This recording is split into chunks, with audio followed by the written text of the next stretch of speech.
Welcome to Passion and Purpose with Pamela, celebrating all things woman. I'm Dr. Pamela Hardy Shepherd, here to ignite inspiration through conversations that spotlight women's power and their journeys. Let's share our light, our stories, and create a space of celebration for every woman. Here's to embracing our womanhood together. And we are thrilled to have a truly inspiring guest.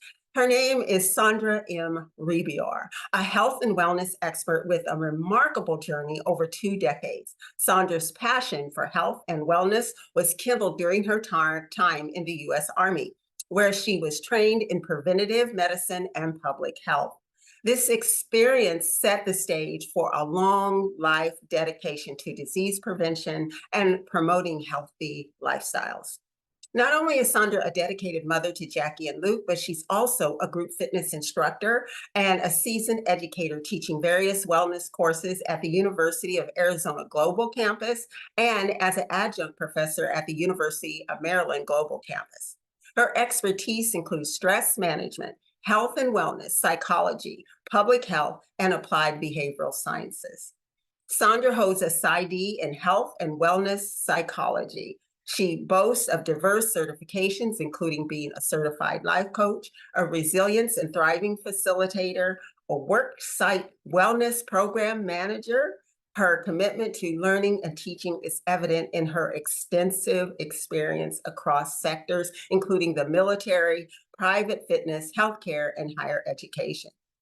With a heart for community service and a love for nature, Sandra enjoys spending quality time with her family and engaging in outdoor activities. Born in Germany, she embraces cultural diversity, passionately shares her knowledge to enhance the lives of others. Join us as we delve into Sandra's inspiring journey and learn how she empowers others to achieve greater wellness and a higher quality of life. Welcome, Sandra. So, Sandra, we are so happy that you're here.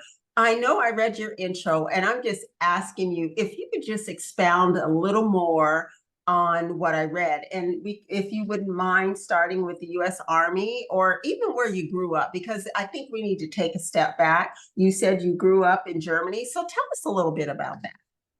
Yes, thank you. And hi, Pamela. Hi, listeners. I did grow up in Germany, born and raised there in a small town near Heidelberg, and grew up with my parents and 2 sisters. One of them is my twin. Her name is Tina. And so her and I had a very close relationship. Of course, we did almost everything together. And went to school together, have a lot of fun stories to talk about that. And then just, I thought I lived life and I would always be there in Germany. And then one day, my sister and I were out and about over the weekend, and we were just dancing and having a good old time. I met my husband, Rob.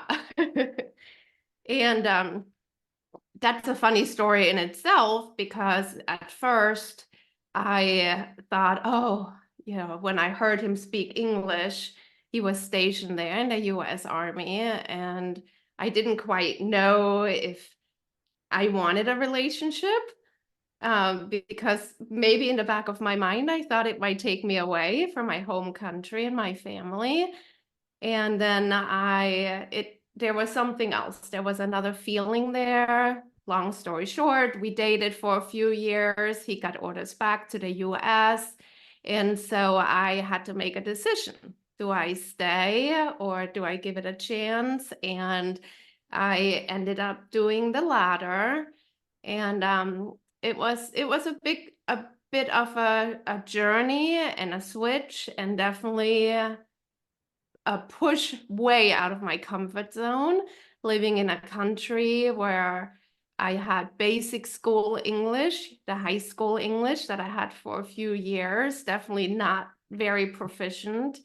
But it was also a new opportunity, and I just tried it, thinking I could always go back if I wanted to, or if it didn't work out.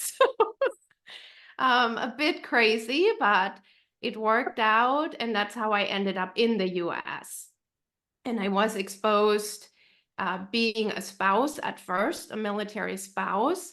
I have worked on campus. The first duty station of Rob's was Fort Bragg, North Carolina. Oh, goodness. And it was quite a bit of a cultural shift from Germany, going there, being surrounded by military spouses, which I enjoyed. And then, of course, there was the work aspect where I got employment at a university there. And that's how I got into higher education. The university paid for the education, which was a wonderful benefit. And I took them up on it, thinking again, yeah, I had a few hesitations, like my accent, and what if they don't understand me? What if my English isn't good enough? And then I guess I just did it again, thinking, well, what if it fails? Then at least I've tried it. But so I plugged along one course at a time. And when I got done with my degree, we ended up actually moving to the DC area, where I got the Army bug myself. And I thought, what if I joined the Army? And it was really my main goal was just to get the excitement and the adventure. It just intrigued me. Wow. And so I ended up joining and had a really good time. Now I got Um, to stop you just for 1 minute. How did that work, being a spouse of a military member? Are you both military members at the same time? Oh yes, my goodness. we were. So Rob was still in the Army and active duty. And then when I joined, that was where a little bit of the complication came in with trying to get stationed together. And there were some difficulties with that, but in the end, it all ended up working out. And after my basic training and AIT training, which is the job specific Army training, where I was trained in preventive medicine, I ended up getting stationed on Fort Belvoir, which is right in the Washington, D.C. area in Virginia. And yeah, that's kind of where the journey started. And I really enjoyed doing that. Oh my goodness. You are such an inspiration, because many times women, we want to do things, but we're afraid. And your thought process, and I know that you're a very curious person, is like, okay, well, let me see if it works. If it doesn't, I tried it. And what would you say to women? I mean, picking up and leaving your home country and starting a relationship with a man from the US, and then have to make that cultural shift.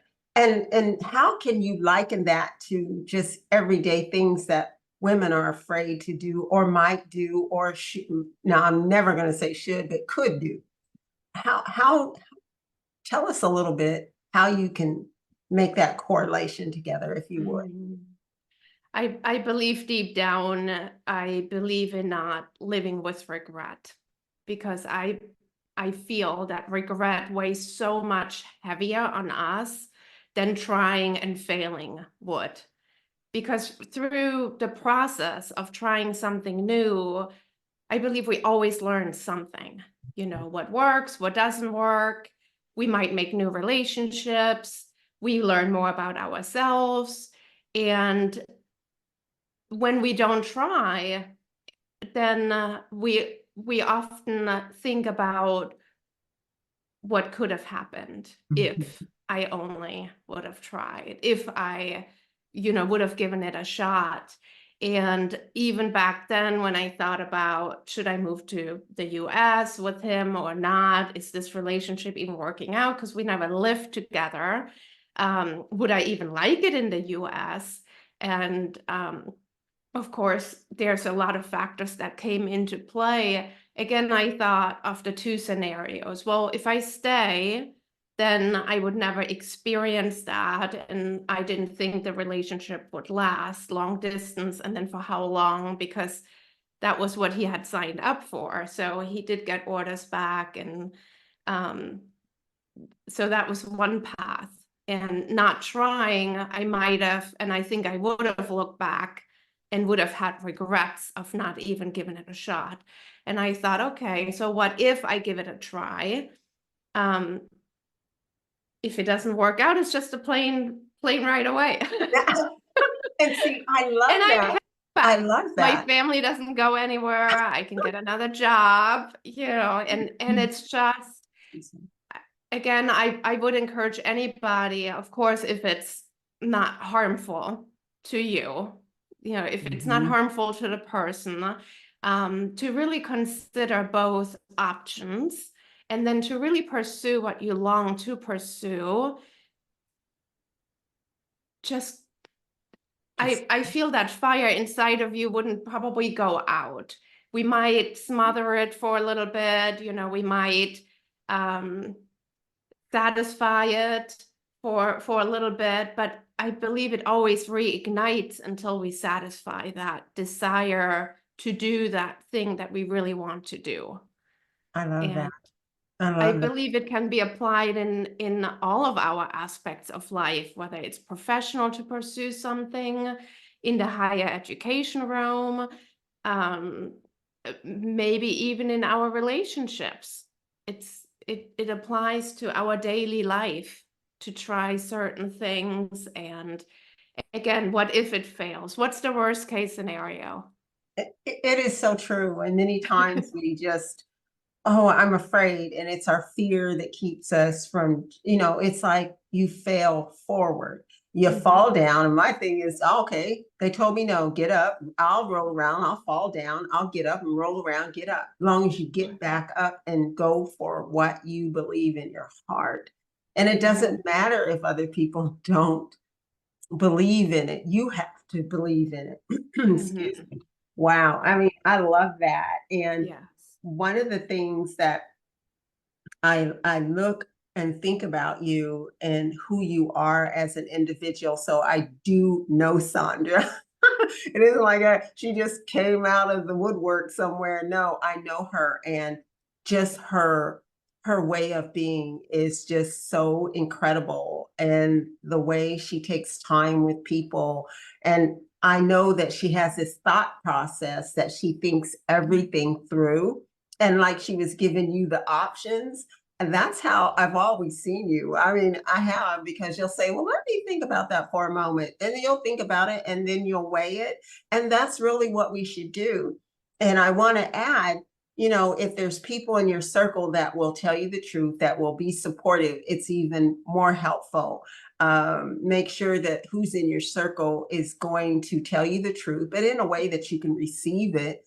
But like Sandra was saying, that was a big thing, to leave your family and come to another country, live with a man. I mean, just your steps are incredible, and I don't want to minimize them because that is monumental. And I'm not going to ask you how old you were, but you were young. You were I a young was. woman. I don't mind saying it. I was Okay. 20. You were 20. 20. So Yes. that's really young in terms of really making major decisions like that. And when we have women who may not be 20, who may be older than 20, of making changes in their lives and what you talked about, their personal life or their professional life. And if you could just speak to that a little more, because I want to get on to your certifications and all the things that you have, but you said some powerful things that are very impactful. So if you could just expound on it just a little more. Sure. Yeah, so I believe that life is a journey. That's what it boils down to. And it's not my journey, it doesn't match yours. Yours doesn't match your neighbors, or maybe your children's, or other loved ones or colleagues. So I don't believe we should compare our journey and our desires to somebody else's, because they likely won't match. I mean, might they be very similar? Sure, but there are so many factors that go into where we are today. and then where we will be tomorrow. And throughout our journey, whether it's a predictable stop or an unpredictable one, we always learn something. So I think as long as we circle back and become aware of, well, how did I get here? And why am I here? And where do I want to be tomorrow? We can always map the next stop based on our maybe North Star. And the North Star is, I guess, where you want to be. And I don't think that's a linear direction. It's curvy. There might be mountains in the way. There might be deep valleys, and but somehow we'll get there. And maybe that North Star will change. So maybe we get closer to that and we realize that's not really what I want. Well, you can pursue a different path, and that's the beauty of life. So it's but I believe deep down we often already know in our heart and gut where we want to be, and feelings come up, positive or negative. We might feel excitement thinking about that. We might feel frustration or anger or stuck, maybe anxiety when we think about that. And these feelings are all normal. And again, there's not one feeling that people should feel or should not feel even. But listening to that feeling is important. And then I also believe in asking yourself why. Why do I feel like this? And again, the answer differs. It might be fear, it might be not knowing how to get to your goals or reach your goals. And so maybe the process needs to be refined.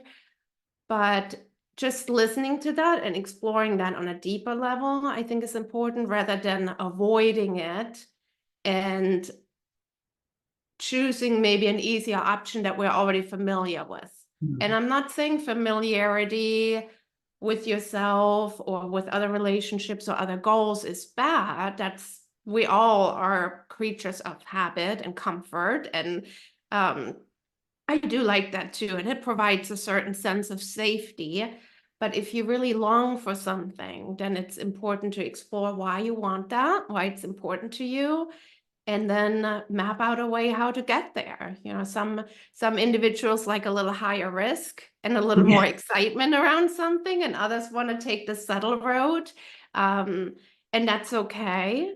All paths are perfect for you, or perfect in your own way. You can make it yours to where it fits you and your preferences. And but you are right. You mentioned support, and I think that's critical, that we don't go the journey alone, whatever our journey may be, and surrounding yourself with good, supportive people that are truthful with you, where you have good rapport with, that you trust. I think trust is the basis of all good relationships. That's really critical, and I think you can't take that away, from your journey. And looking at those people, at your support team, as your cheerleaders, as the ones that will refuel you at the next stop. Yes. That's really critical. And It is. And it brings a lot of joy. It does. It really does. Oh, I mentioned in the intro about all your education and all your certificates, all of the things that you've accomplished. And those things are very, very important. And if you could just tell us a little more about, I noticed that you not only do you have your degree, your PsyD, and if you want to explain to people what is a PsyD, and that would be very helpful. And also, not saying they don't know, but I like to just put things out there so there are no questions. What does that mean? and all your certifications, if you could tell us a little bit, because you have an abundance of them. So if you could share a little bit about that. Yeah, sure.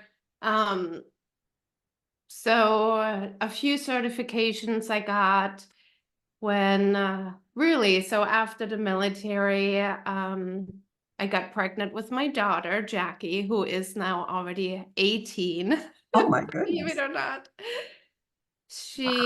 Yes, she just turned 18, so I'm still wrapping my head around that. And my son Luke is 15 now. He's just a freshman in high school. So it goes so quick.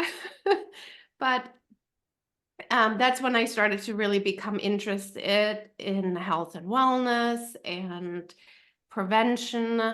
So I started out with a group fitness instructor certification. And then from there, oh gosh, I don't even remember how it all happened and which one I got in which order. But I was just really intrigued always by fitness and always personally enjoyed working out, no matter what that was. I think I just like moving and also being social with others. So I thought that would be a good way to interact with other people. And then with working for the university and teaching there on a full-time basis, we again had the incredible benefit of going to college and getting some of the tuition costs paid for. And I thought, gosh, that PsyD in health and wellness sounds really, really good. And again, I thought about it. Why not? Let's do it.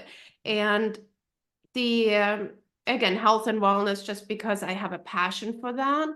And I always loved human behaviors in general. Why do we do what we do? And my husband sometimes doesn't like me asking why. He always says, you and your why, but for me, often it's important to understand people's why, because that then gives us the opportunity to react in a certain way or to help them in a certain way. If I don't understand why you are sad, I can't, maybe share with you or see what you might need from me. And so that really ignited that. And of course, it was a long journey, but it's a doctorate in psychology. And this one is non-clinical. Or a lot of the PsyD programs are clinical in nature. This one is actually not. And I've enjoyed learning a little bit about different human behaviors across the health and wellness spectrum. And then after that, it was just a few other certifications. My recent one is a life coaching certification. And I think it brings kind of the circle of life, which is what I really enjoy looking at, is that just holistic view. And there's always things you learn, from every certification, from every course, from every book that I read, every interaction I have with individuals, everyday life experiences, you learn something from it. And I think that's the beauty for me of life. And with the life coaching, when I went through the training, I thought, oh, I can't share my experience or thoughts as much as I thought I would be able to. It's a little more of a discovery and a guidance, definitely more listening, which I was aware of, but really discovering more of the deeper meaning of actions for individuals, the deeper meaning of what they really long for, helping them navigate in maybe it might start out with one aspect of their life or one goal that they have, but as you probably know with your background, Pamela, it's one specific goal or one specific element cannot be isolated. It's all interconnected to all the wellness dimensions, different aspects of your health, different aspects of your life. If your health improves, it will have effects on how you interact with others, your relationships at work, your work performance, your overall social, emotional well-being, and vice versa. Anything else that, we make progress in one area, it will have impacts in so many of our other areas as well. It is so true. Oh, that is awesome, awesome, awesome. So, tell us a little bit about, I notice on one of your certifications, it's the Youth Fitness American Council on Exercise and Autism Exercise Specialist Certificate through the American College of Sports Medicine and Exercise Connection. I know that's a lot, but if you could tell us a little bit about that. Yes, sure. Again, I got into it due to personal interest. I think that's how I got into most of my certifications or degrees, because I have a personal interest in it. And my son Luke, who's now 15, I think I mentioned that earlier, when he was around 6 or 7, he was diagnosed with autism spectrum disorder and ADHD. And that in itself was a journey that in the beginning was I think very challenging for me, and just something to navigate that I don't think anybody expects it. But then there was also this relief with the diagnosis, because at least now we had resources to seek out and to utilize, and there were interventions at school. And I think it was a persistent learning curve, as with everything, but this one was very just different, I think, than anything else that I had ever done. And with Luke and raising him, and again, my love for exercise, I thought, well, I'm not sure if I know enough about kids on the spectrum and what their exercise behaviors are, or specific challenges. I just saw it from my son, by my personal experience as a mom with my son. And as I dug into the research, I realized that overweight and obesity statistics are a lot higher in children with who have special needs. And then also just overall their exercise behaviors and muscle strength is generally pretty lower. And flexibility is lower. So there's a lot that I've learned through that certification, and also some techniques, of course, to share with other parents and other groups who work with children on the spectrum, but then also, of course, for my son and to help him out. And the one takeaway that I have that I feel can be applied to really all areas of our lives, again, in my opinion, is progress, not perfection. And that is what had come really from that certification of working with kids on the spectrum, is we don't have to be perfect or aim for perfection in them, that anything we do, of course, in this case, it was specifically related to exercise, but anything we do is just a progress forward. We're taking one step forward.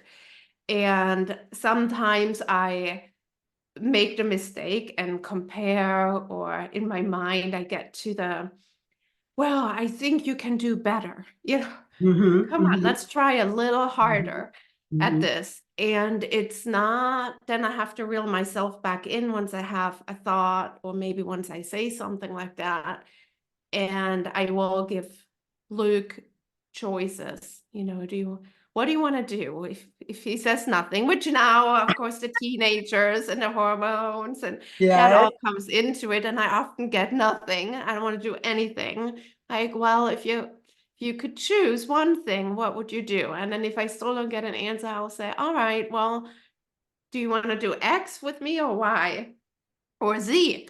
And then he will usually choose one. And then after the fact, that's the thing with, I don't know if it's just my son or kids in general that, I hear that from other parents as well who have teenagers, that once they engage in an activity, and it doesn't have to be exercise, but maybe just play a board game or just, make a new friend or attend an event that maybe they were not really Thrilled. enthusiastic about in Mhm. the beginning.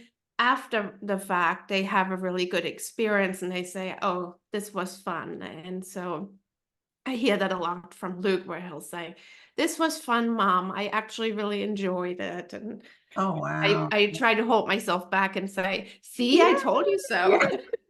Because that is I probably love not what he wants to it. hear. Oh my goodness. I love that because as you were speaking, I have a grandson who is on the spectrum and he is 15 years old as well.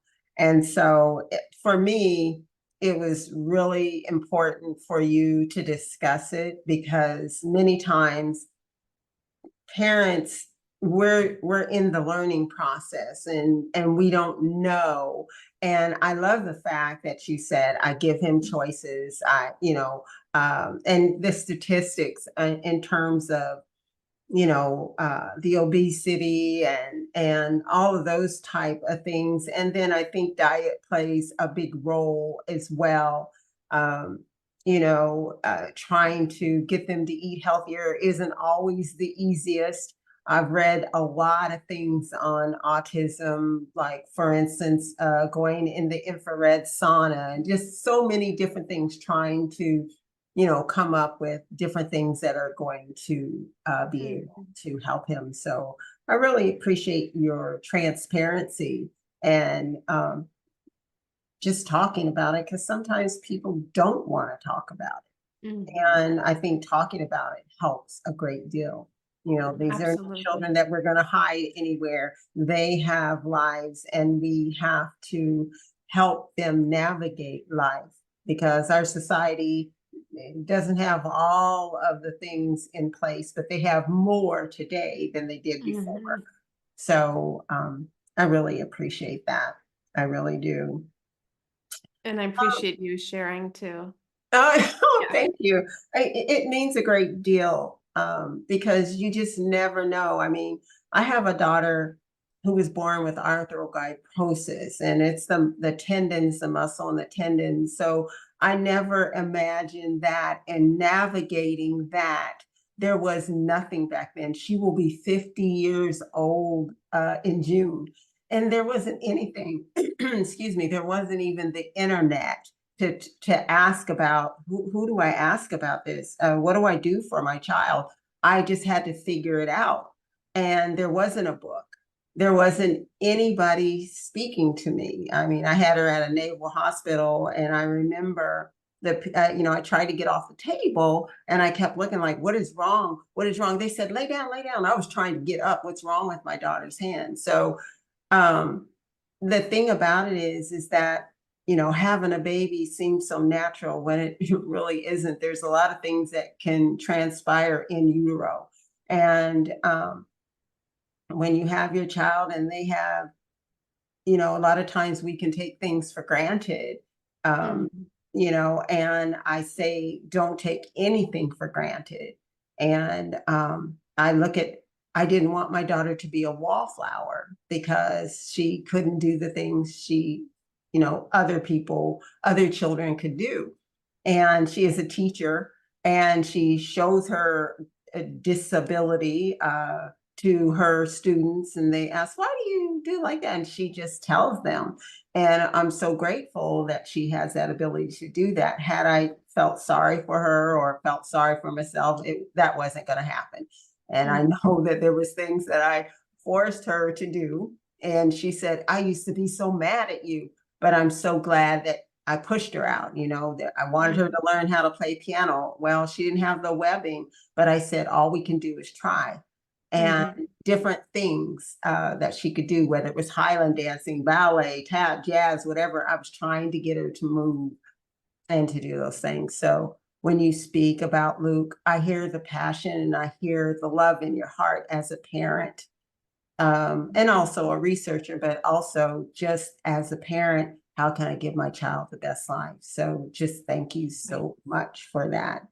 So tell us some more, because there's so much we could go down and so much to talk about. And I really want you to talk about, I'm going to give you an example. I'm somebody that's not true. I don't like to work out. I don't want to work out. I've done all of this and it's not working for me. And, how do I incorporate that in this new year in my life? What should I do? Help me. I don't know what to do. I've done everything. I can't lose weight and nothing's working for me. Yes, it's a very common thing. And I mean, the New Year's resolution time, right, is always prime to set these goals. I want to exercise more. I want to drink less. I want to make more friends or be more social. But then when I am more social, I eat unhealthy foods. But yeah, I think what I would recommend is choose something you like. There's hundreds of exercises, and really physical activity is at the core. Exercise is planned and structured, and maybe we don't like that. And a lot of people think, oh, I have to go to the gym. And sure, you may, and that's one way on how you can get exercise or really physical activity. It's just a movement of our bodies. But it doesn't have to be. If you don't like the gym, don't go to the gym. Find something else you enjoy. Is it, maybe rowing? Is it canoeing outside? Is it stand-up paddleboarding? Is it biking? Is it just walking in the woods? Walking your dog several times a day?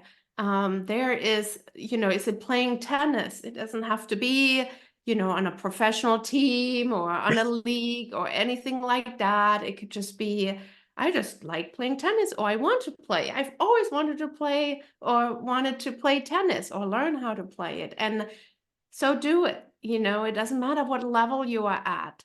Nobody judges you. Sometimes we judge ourselves, right? Oftentimes we're our own worst critics.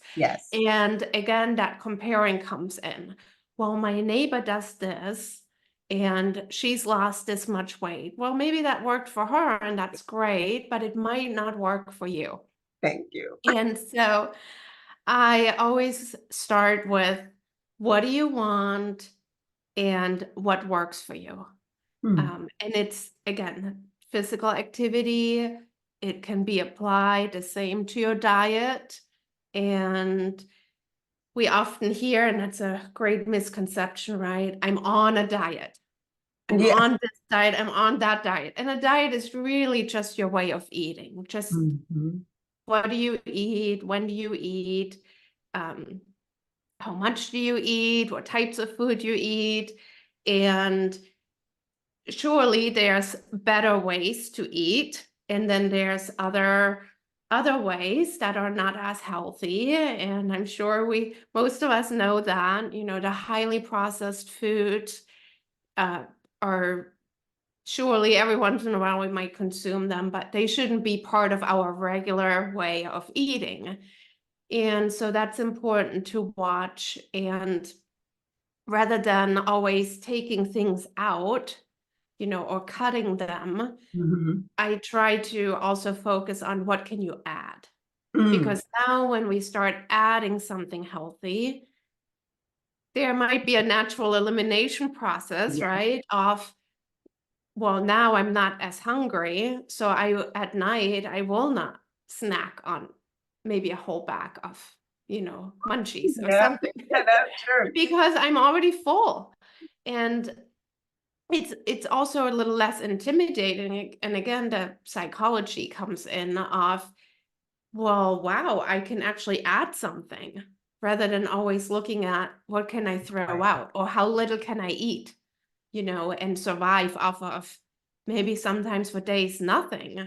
And cutting down your calories or your intake to nothing is also not healthy. Um, and again, we're also looking at nutrition.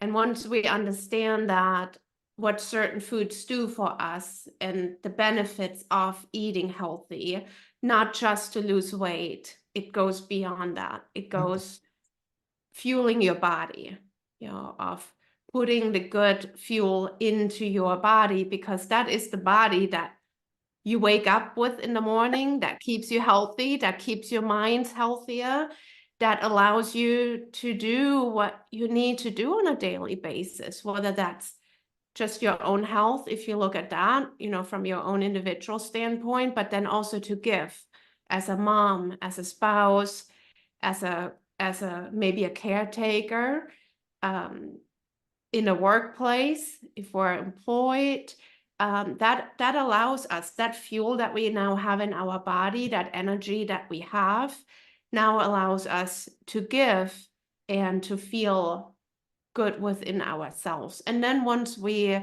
are well, once we feel well or more well, again, it's all a process, and small actions add up. Yes.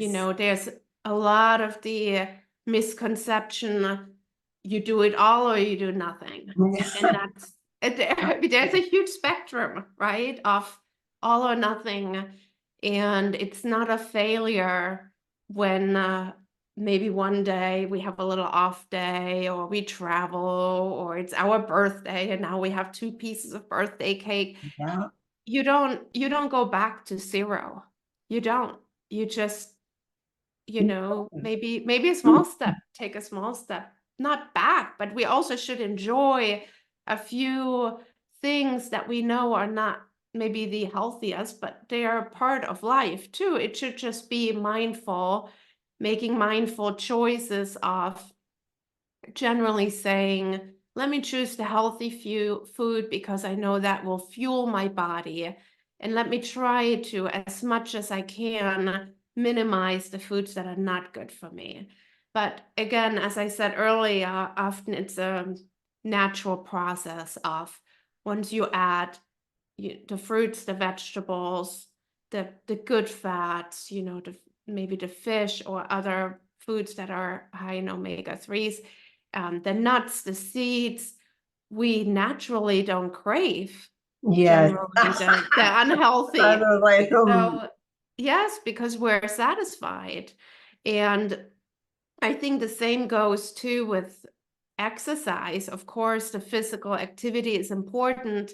Um, and, there are certain recommendations. I think aiming for anything beyond what you're doing right now, if that is your goal, if you feel like you could be a little more physically active. Some individuals are already, very physically active, but if you feel like that's your goal, to move more, well, every step counts, every action counts, every activity counts, even if it's, 10 minutes. And I think there's more and more research coming out every day that even small bouts of physical activity are very, very beneficial to our health and well-being.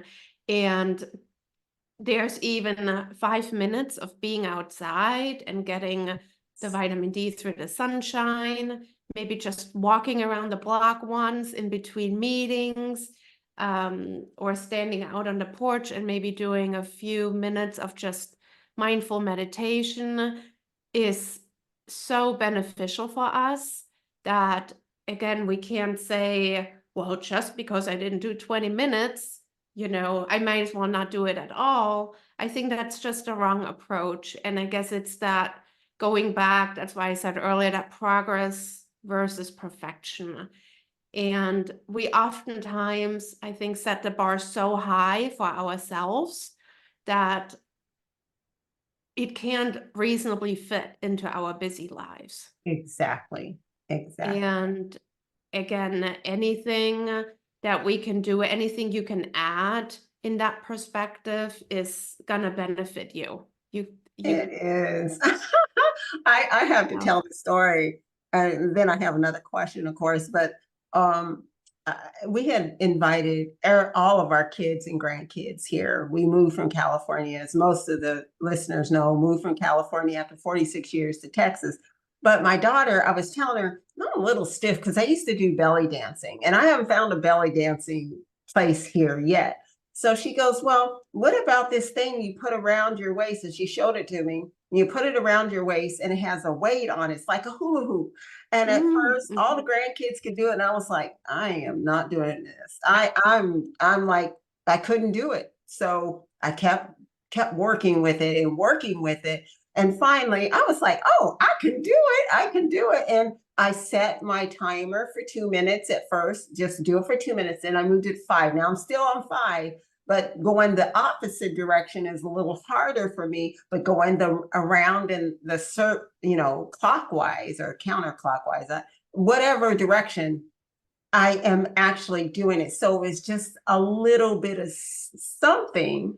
Instead of saying, I'm going to do this, it recommends you do it 15 minutes every day. I said, that's not going to happen when I can't even make the thing go around in a circle.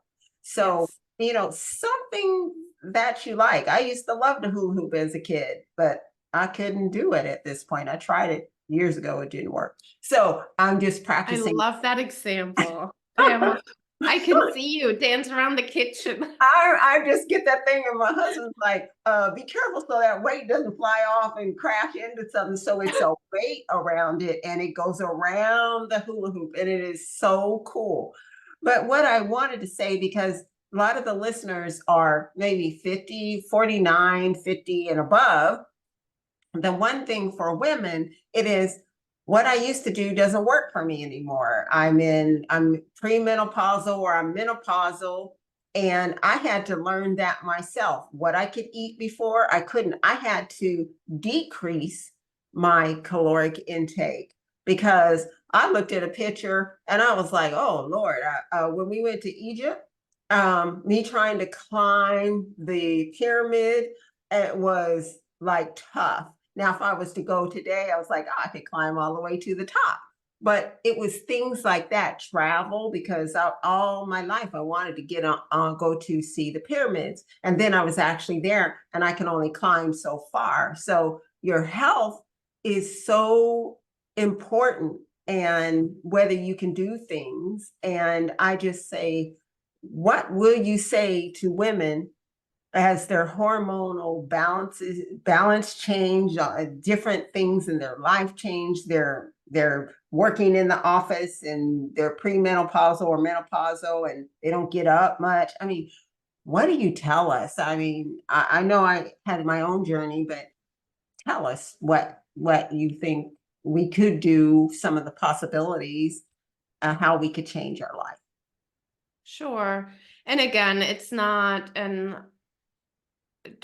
I think there's so many individual factors that come into play here that it's really tough to say, do X, Y, Z, and now all of the sudden, you will lose X number of pounds, you will fit into your jeans, and you can now have all the energy you want. I think that's very, very tough to say. But generally speaking, and I think I'm glad you brought that up with the hormonal changes, that our hormones do change and fluctuate. And obviously, as we get closer to menopause, and I already feel that myself, and I'm actually in treatment too with a hormone specialist nearby where I live. And I've had to take some supplements to, offset all the fluctuations and to help me get into more of a normal range. And so I think that would be my first step, or my first recommendation is for women to have, their hormones checked and to see if there is an imbalance. And then once corrections are made, if needed, or maybe you're fine, and there are no adjustments needed, so to speak, then I think I would also recommend, and that applies to all women, is to look at certain factors, beyond maybe just the weight. Is what's your stress level? Mhm. What has anything, changed in your life recently? Or is it just maybe creeping up on you? Maybe you can't really pinpoint what it is. Sometimes we know, oh, it's because of this life-altering event. I'm definitely at a higher level of stress, and that's normal too. We all, have, again, life's up and downs that we experience. And sometimes they're a little, bigger than in other times. Maybe it's smaller, but maybe more frequent. So stress is part of life, but it can definitely increase in terms of, frequency, maybe more of these acute stress events, but then also maybe become chronic. So that's really becoming dangerous, because it can impact our health and also mental health drastically. And if there's something that we can do to, one, it takes awareness, but to intervene, then I'm all for tackling that. And that would be my, second recommendation, is to really examine what causes you stress. And stress is it's perception too. What I perceive as stressful, you may not, my next door neighbor may not. So it's, again, what you perceive as stressful. Is it maybe a certain event or certain events, maybe certain parts of your life, certain interactions, and it could just be your thoughts too. So Mhm. just That's a good examining one. that a little closer, and even maybe journaling that down, and writing it down of, what do I feel when I feel stressed, or when I'm in this particular situation, or interacting with this person, or when I have these thoughts. And then how often do they occur, these moments? Again, it's not an all inclusive, right? This will work for anybody. And then of course there are life events, like we said, that are very drastic, that immediately, oh, it's because X happened. That now I'm just really at a higher level of stress.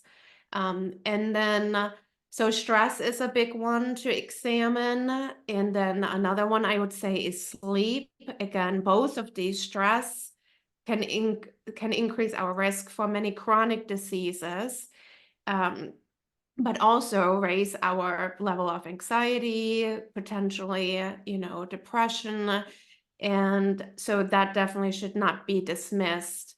Then sleep is a Yeah. third factor that, if we don't sleep well, I mean, let's all face it. I've had nights where I didn't sleep well, and then what do? Already I get up, my heart rate is increased. I'm probably upset because I couldn't sleep. Now I start my day off, already at a higher level of Of stress course. response. Yes. And Well, I want to right there when you said sleeping. Hot flash. Oh, cover on, cover off, cover on, cover off. Oh, I'm hot, I'm hot. Just that's yeah. yes, That's yes, absolutely. And so sleep is really, I think, one of the base components that really can impact our health and well-being greatly. And so getting, 7 hours of sleep is the recommended, sometimes more, 7 to 8. I think it's the general recommendation. I really shoot for 7. I really try to get 7 hours of sleep. And so that's really critical. And then again, our emotional and social well-being, that can, of course, impact our weight as well, how we feel on a daily basis. And again, it all comes back to a cycle, right? If we yeah. don't sleep well, I'm not going to have the energy to even think about exercise. Exactly. And Yeah, I'm I not going to want have the energy to cook healthy or no. to, Let me go get a hamburger. yes, yes. And then we long for these comfort foods, or gosh, I'm dragging now. Now I need this pick me up, whether it's the food. And so it can start this cycle. And of course, when we're stressed, our metabolism is, Mhm. and then our food choices that come into that, and our lack of exercise and our lack of sleep, it really, before we know it, we're gaining maybe pounds. And again, I'm not saying hormones don't play a role. Hormones can play a role. And I wanted to throw in that, of course, being in care with a trusted healthcare provider where you can see, has anything changed in my hormones, or any Mhm. blood levels off, any kind of markers off that I maybe need supplements for, or maybe certain allergies or triggers, that come up that I need to correct, or anything that stands out. Um, that can cause this inflammatory response in my body that could result, of course, in weight gain, but also overall, general lower well-being. And so You, these are kind of the core pillars. There's also a lot of research on, and we touched on that earlier, having that support system, having those social connections that invigorate us, that get us excited, and that can do a lot for our overall well-being and longevity. And mhm. that's why we, in the Asian culture, in certain like Mediterranean, cultures, it's not the race to the food, it's the process, it's the experience. There's so much more value placed on that, and I enjoy that. And I've had that growing up within my family, but I know now in, when we look at society and the busyness, um, and I see that in Germany too, it's not the same anymore. And I think maybe even in some other cultures, that are known for this process of eating. Yes, sure, it's still more prevalent, which is great, but maybe other generations, will not, I guess, follow in their ancestors' footsteps of preparing the meals, of sitting. It's No. still more part of the culture, but Yes. again, it's the busyness of doing it all, Trying right? That to. now we naturally get more and more away from that, We and do. We that do. And contributes to it. there's something that you said that reminded me of the blue zones, like when, like Mm-hmm. Okinawa, Japan, and you, Mm-hmm. the Ikigai, and it just in Loma Linda, California. And when we start looking at it, just wasn't diet. It just wasn't about moving. It was about their circle, their community. And they also don't look at, well, I'm retired. No, they have passion. They continue to Mm-hmm. be part of the community. And that has a huge impact on how you, one, perceive yourself, and then others that are incorporated into your life. And that's why I keep saying about the circle, but those blue zones and how they live. And you, when you think about it, Loma Linda, California is just right across the I don't say the street, but the road, or up the road from San Bernardino, California, which has some of the worst health outcomes. And why do this little group, they're Seventh-day Adventists, why does that little group live so long? And so Mm-hmm. when we're really thinking about, getting older and what can we do and how can we change, you said your pillars, you said sleep, what else? Sleep. Sleep, diet, Mm-hmm. physical activity or exercise, social, emotional well-being, and stress. To Yes. watch Okay. out for those. I think Get those are that. really critical. Yeah. Good. Good. That. I mean, this is so incredible. And I know we've been here for a while, but if there was anything else And I really appreciate you being here because you are a wealth of knowledge. And I just love your spirit and who you are. If there was anything else, it doesn't have to be in this realm, it could be anywhere that you want to say to women. If there's something that you need to say, please do it. Um, oh, I have so much to say. I think we could talk for hours. I think so too. Just go ahead. But the one thing that comes to mind is always remember how strong you are, because we are. I think we really, really are. As women, we wear so many different hats. We keep it all together. We try to just do. And again, remembering how strong we are and the power that we have within ourselves, I think that should never be forgotten. And also, just don't put yourself last. Oh.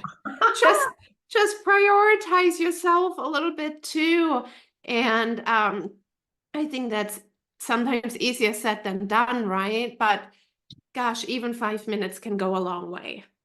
Wow. And your health, your emotional well-being will appreciate it because you've done something for yourself. And now if you have to give more or want to give more, you can. But and I'm all for giving. I'm all for giving. But I also have realized through my own journey that I can't put myself last. Oh, because when I'm not well, I can't give. exactly. And what do they say? The saying goes, you can't pour from an empty vessel. Yes. Yes. Yes. And Yes. so that's what I would love to share with all your women, all your listeners, all the wonderful people, and to just pay it forward if you can, and again, it's not all or nothing, it's something, even if you share one thing from your life, from your experiences, you never know who you can help with that and what that can do to them. So I think just maybe doing one good deed, even if it's here and now, is just so powerful. Awesome. Yeah. Awesome. Thank you so much. And we so appreciate you taking your time today and just being here. This was awesome. And it was really great to catch up. And I knew this was going to be great from the very beginning. And we just thank you so much, Dr. Sandra Rebeor, and all that you do and continue doing what you do. We love you and just thank you so much. Oh, thank you, Pamela. It's been a true pleasure. And I love that you are providing this opportunity through your podcast for all the women out there. It's just gonna make our world a better place. So that sounds probably cliche, but I do believe that from the bottom of my heart, and I know you, and you've always been like that. You've always shared your love, your passion with others, and this is no different. So thank you for all that you do. And it's been a true honor. I appreciate you. Oh my gosh. Oh my gosh. Thank you. Thank you all for joining us today on Passion and Purpose. It's been wonderful to connect with you, and I hope you found our conversation as enlightening and inspiring as I have. A huge thanks to our guests who contributed to the discussion and shared their experiences and insights. Your stories are the heartbeat of this podcast, and it's a joy to explore our passions and purpose together. I'm Pamela, reminding you to live with passion and purpose. Until next time, take care and keep reaching for your dreams.